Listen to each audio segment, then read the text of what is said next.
Economics versus ecology. Ecology, from the Greek oikos, house, plus to study. Economics, from the Greek oikos, house, in the form oikonomika, referring to household management. It is a monumental irony that these terms, with their cortege of cognitive and practical meanings in mortal combat for our present and future world, have grown from the same linguistic root. The most basic conflict of our time, that of economic growth versus ecological integrity, is driven by a common desire and demand to maintain the safety and comfort of our home.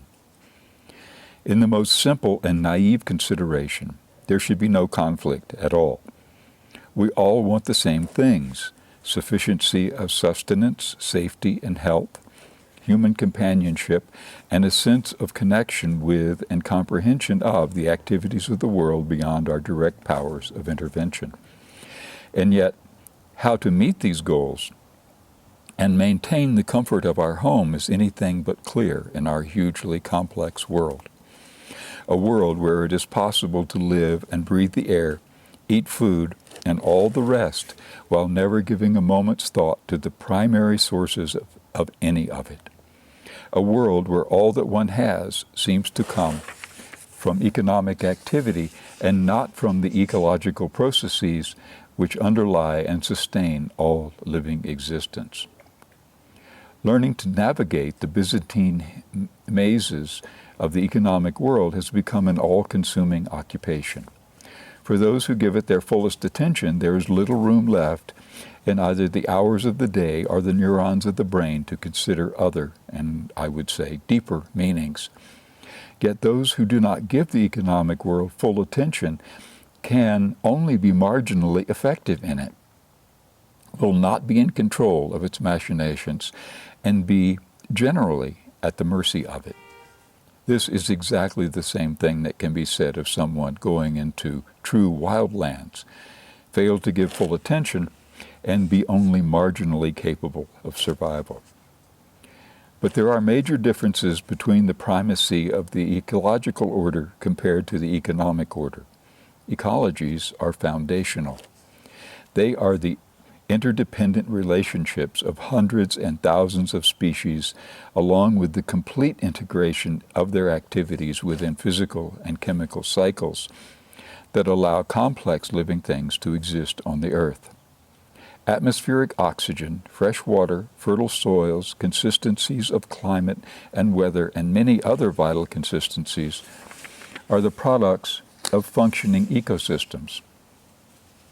The failure to understand this is one of the consequences of being drawn deeply into those economic designs that seem to more directly impact the safety and comfort of our home, our oikos. Economies have changed dramatically and rapidly in human history. There is no standard economics associated with the human species the way there is a pattern for human community. Patterns characteristic of the vast majority of human societies, both in the whole of human history and present day. Indeed, the primate patterns of social organization have millions of years of history in hominins. The designs of how humans have arranged the distribution and exchange of goods and services and the devices to facilitate such exchanges are in no way fixed in our biology or our culture. The predominant present structures are as accidental as the accepted cut of a business suit, and yet we cling to them both with the same tenacity, prejudice, and rigidity. We can conceive of no other way than to live in the flow of present economic process, and so, as a society, we trivialize the ecological processes that are the very basis of the living planet. If designs of the dominant methods of exchange are changed, patterns of advantage will necessarily be shifted.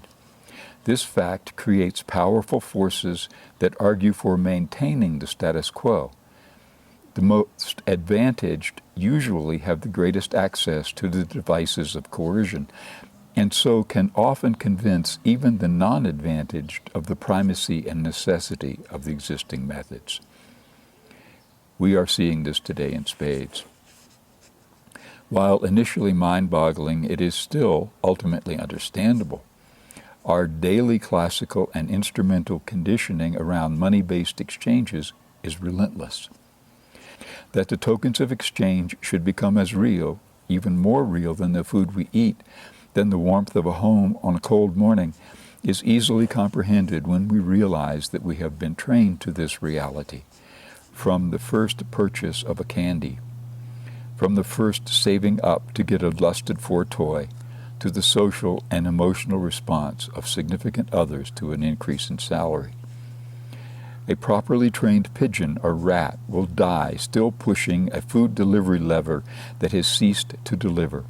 It is a common device in film and reality to have a character gathering up piles of money as the fires, lava, tsunami, meteor, approach.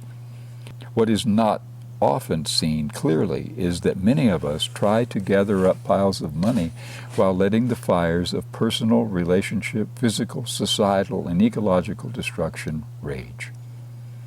It has come to be that humans are so vast a source of impact that almost 100% of the direct influences on humans come from human-generated situations and materials, and human economics is a major part of human-generated impact.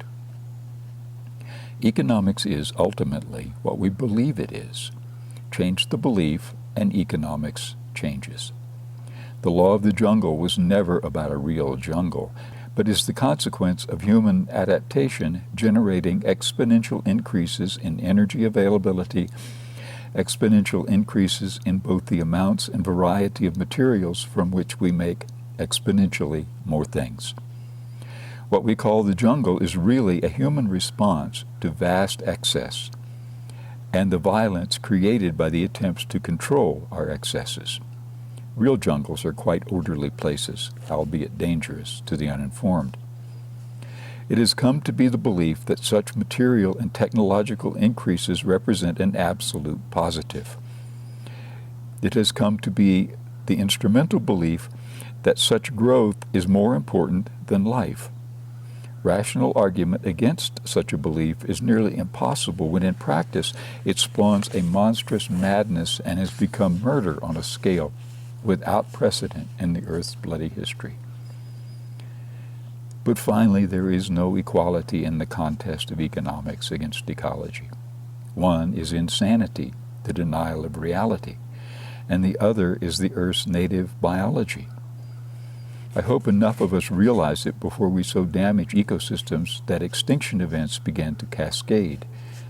While the ecology will absolutely be the controlling agent of economics in the long run, as a system for organizing human action in today's moment, economics has the power. As counterintuitive as it may seem, the struggle to support present economic systems, maintaining economic growth, is driven by the same impulse that motivates the eco-activists. The difference is in what is seen as oikos, seen as home. Economics creates and allows a parochial view. The economics notion of home is a brick and mortar construction without people necessarily in it, with an assignable value and tradable status, fungible to a degree and with specific uses in the economic context. Being conditioned to the narrow view of value and having Pavlovian responses to the sight and sound of money, most people more easily adapt to at least some version of this economic thought. The ecological view of home is the life-sustaining conditions for all of the living world of the planetary surface.